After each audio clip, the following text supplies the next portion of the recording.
Најмладите членови на фолклорниот ансамбл Лјупчо Сантов од Оризари синоќа заминаа за Тиват во Црна Гора, каде учествуваат на третиот меѓународен фолклорен фестивал Коло без граница, како единствен представник од нашата држава. Фолклорната експедиција веќе е пристигната во Тиват, каде се сместени во еден од туристичките капацитети на ова репрезентативно приморско градче, пошто следуваат многобројните содржини и активности кои сте вистинско уживање за младите фолклористи.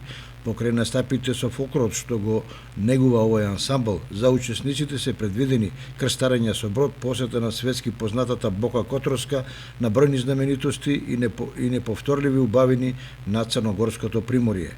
Гала концертот е предвиден за 26 август, на кој ќе настапат учесниците од повеќе земји во поширокиот регион. Инаку поканата на овогодишниот фестивал е резултат на минатогодишното учество, кога фолклористите од фолклорниот ансамбл Лјупчо Сантов оставија извореден впечаток кај домашната, но и меѓународната публика.